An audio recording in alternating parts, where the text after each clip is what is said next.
Hello আমার প্রাণের প্রিয় মিষ্টি বন্ধুরা, কেমন আছো তোমরা? আশা করি সকলেই অনেক ভালো আছো। আর ভালো থাকারই কথা, কারণ তোমরা আমার গল্প শুনে যে মজা পাও তাতে সবাই অনেক ভালো আছো। বন্ধুরা, আর বেশি কথা না বলে চলুন শুরু করি আজকের ভিডিও।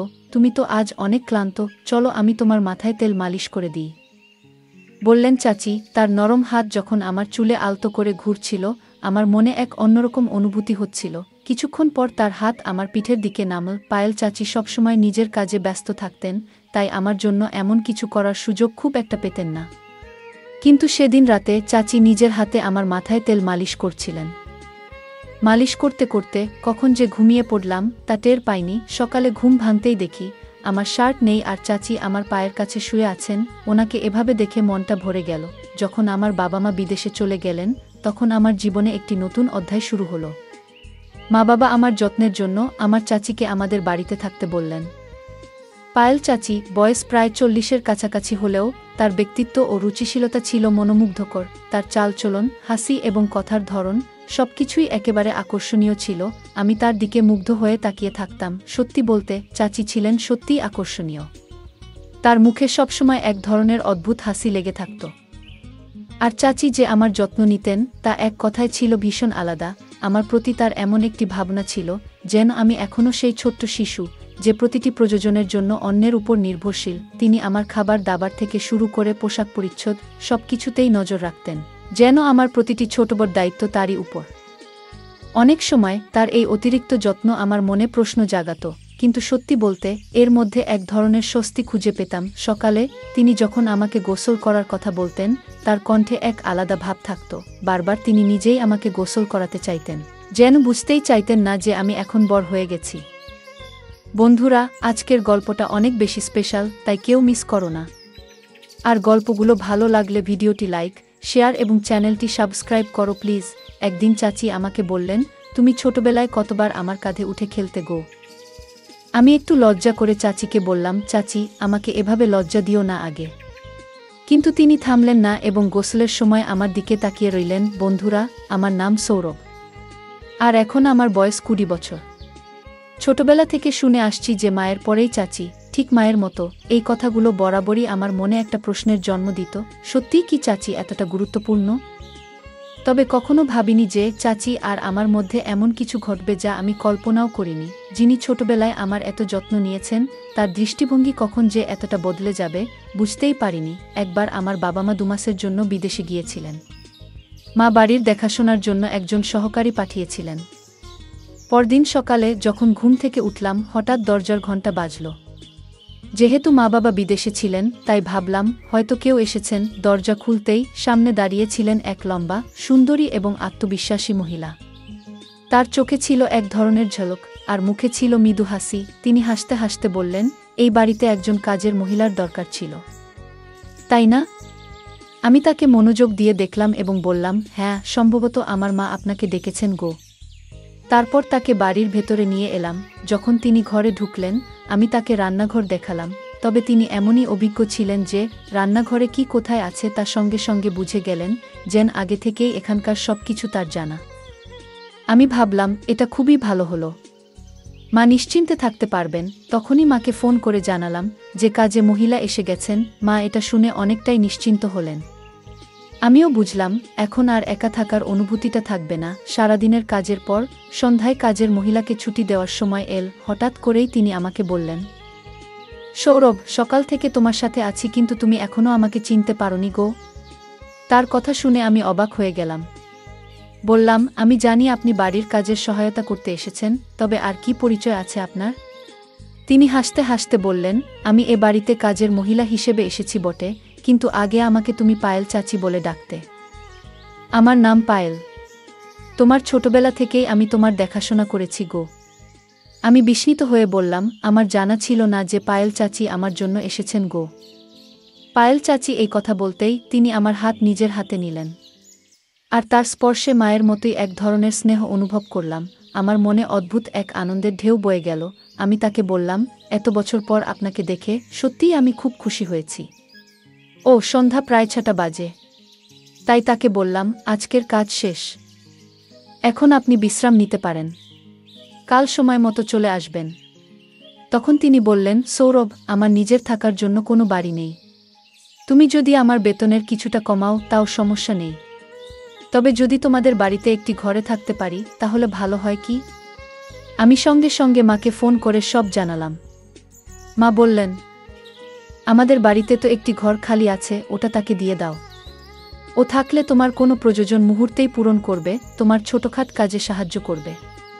মায়ের কথা শুনে আমি তাকে সেই ঘরটি থাকার জন্য দিলাম। তিনি সঙ্গে কোনো পোশাক আনেননি, তাই মায়ের কিছু পুরনো শাড়ি তাকে দিলাম এবং মায়ের ঘরে পোশাক পাল্টানোর কথা বললাম।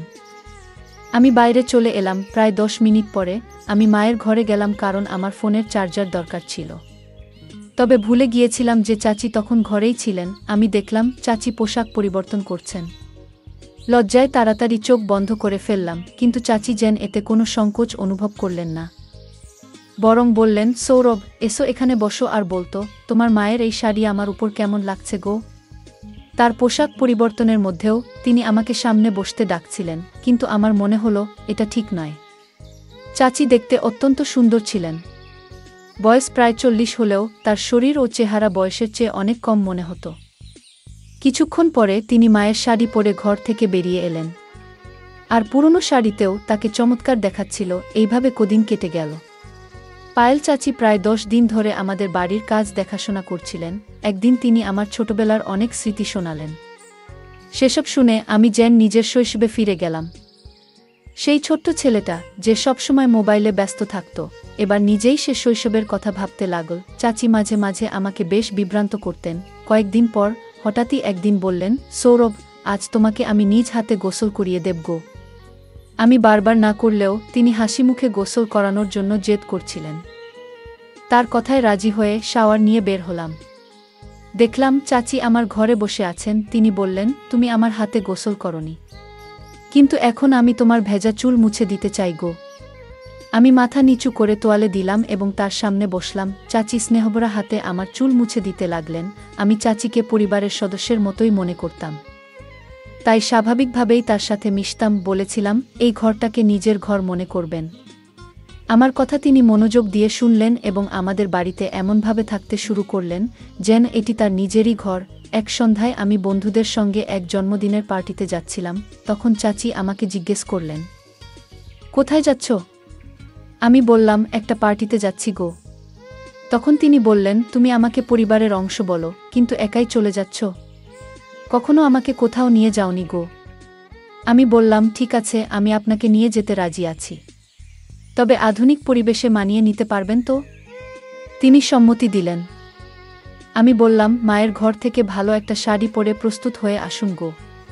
পার্টিতে যখন পৌঁছালাম তখন আমার বন্ধুরা তাকে দেখে ভেবেছিল তিনি আমার বান্ধবী। চাচি এমনই উপস্থিতির অধিকারী ছিলেন যে সবাই ধরে নিয়েছিল তিনি আমার সঙ্গী। চাচি হেসে হেসে বন্ধুদের বললেন, আমি সৌরভের বন্ধু গো। পরে আমি চাচিকে জিজ্ঞাসা করলাম, এভাবে পরিচয় দিলেন কেন? তিনি মুচকি হেসে বললেন, তোমার বন্ধুরা যা ভেবেছে তা দেখে তোমার মুখ দেখার মতোই ছিল। আমি হেসে বললাম, মাফ চাওয়ার কিছু নেই, ঠিকই করেছেন গো। সেদিন রাতেই চাচি আমার ঘরে এসে বললেন, তুমি অনেক ক্লান্ত হয়ে পড়েছ, আজ তোমার মাথায় তেলের মালিশ করে দিই গো। তার স্নেহমাখা হাত যখন আমার চুলে ঘুরতে লাগলো, আমার গায়ে কাটা দিয়ে উঠল। তারপরে আস্তে আস্তে তার হাত আমার পিঠে চলে গেল। মা সবসময় ব্যস্ত থাকতেন, তাই এভাবে তেল মালিশ করে দেওয়ার সময় তার পক্ষে পাওয়া সম্ভব ছিল না। মনে পড়ে না কবে মা শেষবার আমার মাথায় তেল মেখে দিয়েছিলেন। পায়েল চাচিও সাধারণত এতটা সময় দিতে পারতেন না, কিন্তু সেদিন রাতে তিনি নিজের হাতে আমার মাথায় তেল মালিশ করছিলেন। মালিশের আরাম পেয়ে কখন যে গভীর ঘুমে তলিয়ে গিয়েছিলাম বুঝতেই পারিনি। পরদিন সকালে ঘুম থেকে উঠে দেখি পায়েল চাচি আমার পায়ের কাছে শুয়ে আছেন। তাকে জাগিয়ে হেসে বললাম, তুমি আমার পায়ের কাছে কি করছো? চাচি মুচকি হেসে বললেন, গত রাতে তোমাকে মালিশ করতে করতে আমারও ঘুম চলে এসেছিল গো। সকালে চাচি হঠাৎ আমাকে একটা প্রশ্ন করলেন যা আমাকে ভাবিয়ে তুল। তিনি বললেন, গত রাতে যখন তোমার কাঁধে হাত রেখেছিলাম তুমি এত তাড়াতাড়ি ঘুমিয়ে পড়লে? তোমার মা কি কখনো তোমার মাথায় মালিশ করতেন না? আমি সরাসরি কিছু বলিনি, কারণ জানতাম মা সবসময় তার কাজ নিয়ে ব্যস্ত থাকেন। তাই পরিবর্তে বললাম, না না, আমার মা সবসময় আমার যত্ন নেন, এমন কিছু নয়। পায়েল হেসে মাথা নাড়লেন এবং বাইরে চলে গেলেন। এরপর আমরা দুজন একসঙ্গে নাস্তার টেবিলে বসলাম। ঠিক তখনই কলিং বেল বেজে উঠল। দেখি মা এবং বাবা দুজনেই বাড়ি ফিরে এসেছেন। তাদের দেখে আমি খুব খুশি হলাম। বাড়িতে ঢুকতেই দেখলাম বাবার দৃষ্টি পায়েল চাচির উপর আটকে আছে, যেন তিনি তাকে নতুনভাবে দেখছেন। পায়েল সেদিন এত সুন্দর লাগছিলেন যে বাবার দৃষ্টি তার উপর থেকে সরছেই না। বাবার মনোযোগ অন্যদিকে ফেরাতে আমি কাছে গিয়ে তাকে আলিঙ্গন করলাম। মা পায়েলকে ভালোভাবেই চিনতেন, তাই মা পায়েলকে আলিঙ্গন করলেন। সেদিন রাতে খাবারের সময় দেখলাম বাবা আবারও পায়েলের দিকে অন্যরকমভাবে তাকিয়ে আছেন। কেন তিনি তাকে এত মনোযোগ দিয়ে দেখছেন তা বুঝতে পারছিলাম না। তবে বাবার এভাবে তাকানো আমার একটু অস্বস্তি হচ্ছিল। রাতের খাবার শেষে বাবা তার ঘরে চলে গেলেন, আর পায়েল রান্নাঘর পরিষ্কার করছিলেন। কাজ শেষ করে তিনিও তার ঘরে চলে গেলেন। কিছুক্ষণ পর আমি তার ঘরে গেলাম, কারণ সেদিন আমাদের মধ্যে কিছু কথা হয়নি। আমাকে হঠাৎ দেখে পায়েল একটু অবাক হয়ে গেলেন। আমি হাসতে হাসতে বললাম, এত অবাক হওয়ার কি আছে? আমি তো তোমার সৌরভ গো। পায়েল মুচকি হেসে বললেন, তুমি এত চুপি সারে এলে যে একটু ঘাবড়ে গিয়েছিলাম। কিছু দরকার ছিল? আমি বললাম, না পায়েল, বিশেষ কিছু দরকার ছিল না। সেদিন তেমন কথা বলা হয়নি, তাই ভাবলাম একটু দেখা করে যাই গু। পায়েল হেসে বললেন, ঠিক আছে, যখনই দরকার পড়ে আমাকে ফোন করো। আমি তোমার জন্যই এখানে আছি ইউ। তার কথায় আমি হেসে দিলাম। তারপর ঘর থেকে বেরিয়ে এলাম। পরদিন সকাল হয়ে গেল। সকাল 10টা বাজলেও নাস্তা তৈরি ছিল না। সাধারণত পায়েল প্রতিদিন সকাল 8টায় আমার জন্য নাস্তা নিয়ে আসেন, কিন্তু আজ 9টা পেরিয়েও কিছু আনেননি। তখন আমি রান্নাঘরে গেলাম দেখতে কি হচ্ছে। সেখানে গিয়ে দেখলাম পায়েল মাথা নিচু করে চুপচাপ দাঁড়িয়ে আছেন, যেন গভীর চিন্তায় ডুবে আছেন। আমি অবাক হয়ে জিজ্ঞেস করলাম, কি হয়েছে পায়েল? ধীরে ধীরে বললেন, তোমার বাবা। ঠিক তখনই বাবা রান্নাঘরে ঢুকে পড়লেন।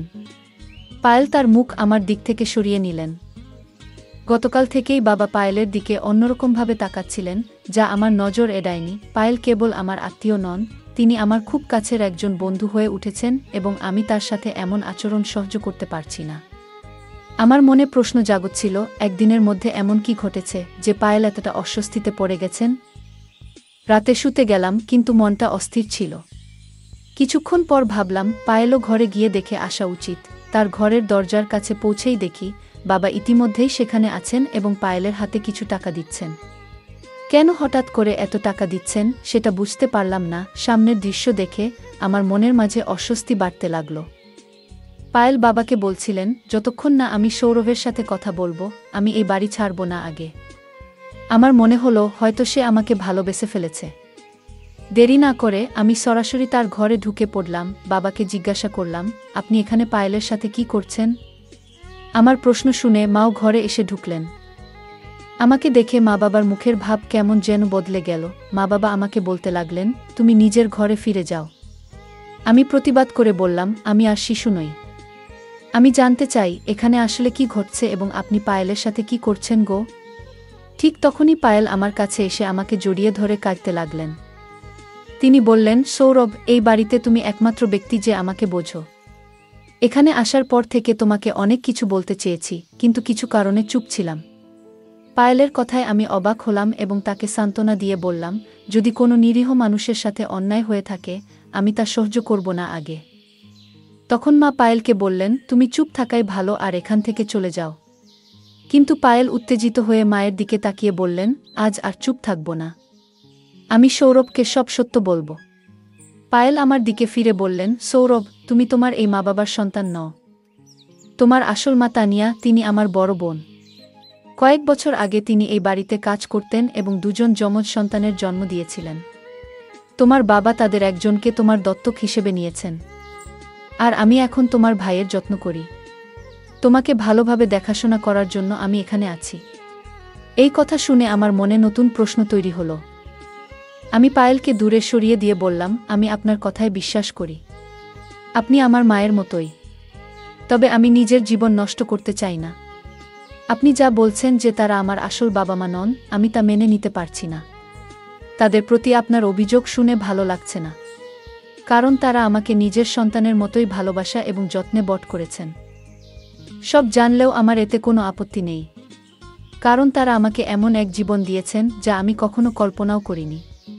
এরপর মা বাবা সিদ্ধান্ত নিলেন যে পায়েলকে পুলিশের হাতে তুলে দেবেন। তবে আমার যমজ ভাইদের জন্য তাকে ক্ষমা করলেন, কারণ সে পায়েলের কাছে রয়েছে। কয়েক বছর আগে পায়েল আমার মা বাবার কাছ থেকে কিছু টাকা নিয়েছিলেন। আমার জন্মের পর আমার আসল মায়ের মৃত্যু হয়েছিল, আর পায়েল তখন আমার বট ভাইয়ের দেখাশোনা করতেন।